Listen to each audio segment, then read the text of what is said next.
অভাব কখনো স্বপ্নকে থামাতে পারে না, তার উজ্জ্বল প্রমাণ পীযূষ দাস। সীমিত সামর্থ্য আর নানা প্রতিকূলতার মাঝেও নিজের পরিশ্রম আর একাগ্রতায় সাফল্যের শিখরে পৌঁছল সে।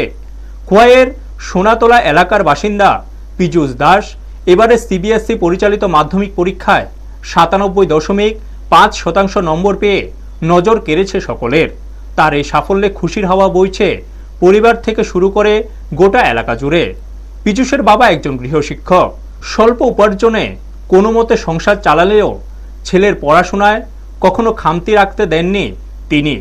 অভাবের মধ্যেও ছেলের স্বপ্নকে এগিয়ে নিয়ে যেতে নিরন্তর চেষ্টা করেছেন।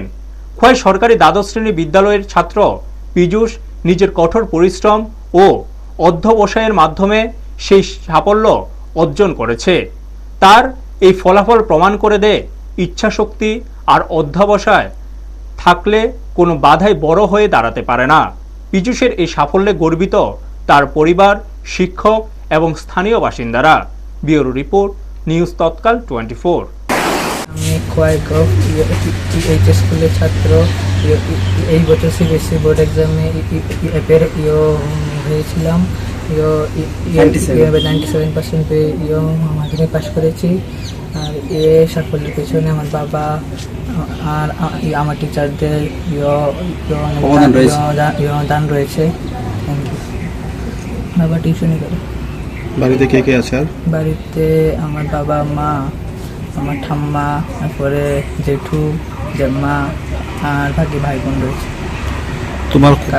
তোমার কতজন গৃহশিক্ষক আছিল? হ্যাঁ, কতজন গৃহশিক্ষক আছিল?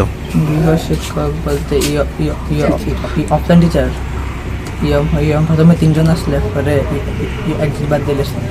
প্রাথমিক বিভাগ কোন স্কুলে পড়াশোনা করছো? আনন্দমার্গ স্কুলে। এখন কি বিজ্ঞান বিষয় নিয়ে পড়ার ইচ্ছা না অন্য কোন বিজ্ঞান বিষয়ে?